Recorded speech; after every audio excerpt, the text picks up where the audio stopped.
तुझं हे चंबू गबाळ आवरायचं आणि इथून चालतं व्हायचं. माझ्यासमोर जास्त आवाज करायचा नाही. काय समजलीस? तो म्हणाला. मी चालतं व्हायचं? अरे त्याआधी तू तुझं चंबू गबाळ आवर. हे घर माझ्या नावावर आहे, लक्षात आहे ना? त्यामुळे मी नाही तर तू इथून जायचं आहेस. मी तुझं असलं वागणं किती दिवस सहन करणार? माझ्याशी लग्न होऊनही तुला आता तुझ्या ऑफिसमधली एक मुलगी आवडायला लागली आहे. मला ह्या घरातून घालवून तिला इथे आणून ठेवायचंय असंच असेल ना तुझ्या मनात?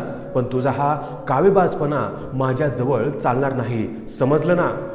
चालता हो आधी इथून. हे घर माझं आहे हे तू विसरलास वाटतं. तिच्या रागाचा पारा आज फारच चढला होता. तो तिच्याकडे पाहतच राहिला. तिचं असं रूप तो पहिल्यांदाच पाहत होता आणि तसंही तिचं अक्षर ना अक्षर खरं आहे हेही त्याला मान्य होतं. पण पुरुषी अहंकारही होताच त्याच्याजवळ. ही माझं काय वाकडं करणार आहे ह्याच गैरसमजात तो इतके दिवस होता. पण आज ही असं रौद्र रूप धारण करेल आणि आपल्यालाच घराबाहेर काढेल हे मात्र त्याच्या मनातही आलं नव्हतं. कारण लग्न झाल्यापासून ती तशी सोशिक होती. त्याचा शब्दही खाली पडू न देणारी, त्याच्या मनाप्रमाणे वागणारी अशीच तर होती. हा ब्लॉग घेताना तिने त्याच्या सांगण्याप्रमाणे तिच्याच बँकेतून कर्ज काढल्यामुळे साहजिकच तो ब्लॉग तिच्या नावावर झाला. लग्नानंतरची 3-4 वर्ष अगदी दृष्ट लागावी अशीच गेली होती. पण कुठे आणि कसं काय सगळंच बदललं गेलं ते तिला समजलंच नाही. तिचा म्हणता म्हणता तो कोणा दुसरीचा होईल हे तिच्या ध्यानातच आलं नाही. आणि जेव्हा तिला समजलं होतं तरी एक ना एक दिवस त्याला स्वतःची चूक समजेल ह्या भ्रमात राहून ती त्याच्यावर प्रेम करतच राहिली. पण तो मात्र तिच्यापासून लांब गेला होता. ह्याची नक्की किती कमाई होते हे कधीही ह्याने घरी समजू दिलेच नव्हते. आता मात्र तो फसला होता. त्याच्या जवळची सगळी मिळकत तो त्या दुसऱ्या मैत्रिणीवर खर्च करत होता. चुकलंच माझं. मी तुझ्यावर खरोखरच खूप अन्याय केला आजपर्यंत. पण तरीही तू मला माफ करशील ह्याची मात्र खात्री आहे बरं का?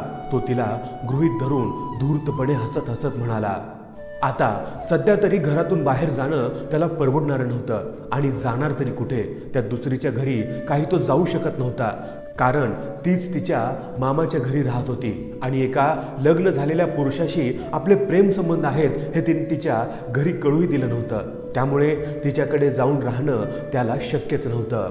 खरं तर सगळा खर्च ह्याच्या पैशातून होतोय ह्याचाच त्या मैत्रिणीला आनंद व्हायचा.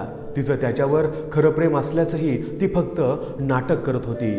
पण ह्याला कधी तिच्या दुटप्पी वागणुकीची कल्पनाच आली नव्हती.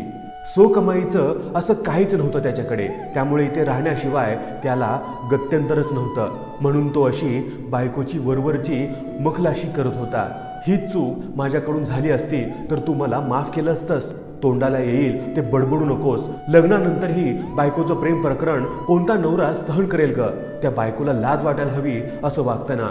मग लग्नानंतर नवऱ्याचं प्रेम प्रकरण बायकोने तरी सहन का करावं रे?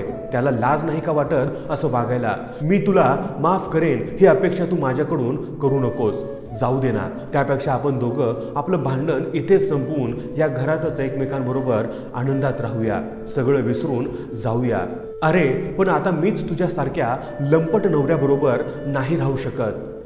तो सुधारशील म्हणून आजपर्यंत मी खूप सहन केलं. पण आज तू मला माझ्याच घरातून जेव्हा चालतं व्हायला सांगितलंस तेव्हाच तुझं खरं रूप दिसून आलं मला. त्यामुळे मी तुला परत एकदा आणि शेवटचं सांगते आहे, तुझं चंबू गबाळ उचलायचं आणि आत्ताच्या आत्ता ह्या माझ्या घरातून चालतं व्हायचं. तिचा रुद्रावतार पाहून तो जामच हादरला होता.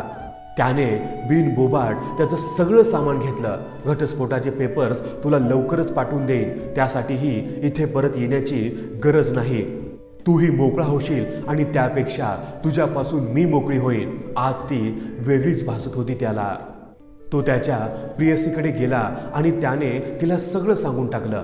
आता ह्याच्या राहण्याचा बंदोबस्त आपल्याच बोकांडी येणार हे तिने ओळखले होते.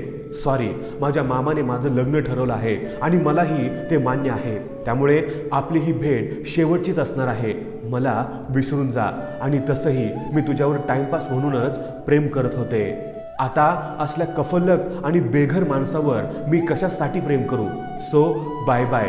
इतकं बोलून ती काहीच न घडल्यासारखं दर्शवून तिथून पसारही झाली. हा मात्र त्याचा चंबू गबाळ हातात धरून मख्खासारखा तिच्या पाठमोऱ्या आकृतीकडे बघत तिथेच उभा होता. ना घर का ना घाट का अशीच त्याची अवस्था झाली होती. मित्रांनो, या व्हिडिओबद्दल तुमचं मत काय हे आम्हाला कमेंट करून जरूर कळवा.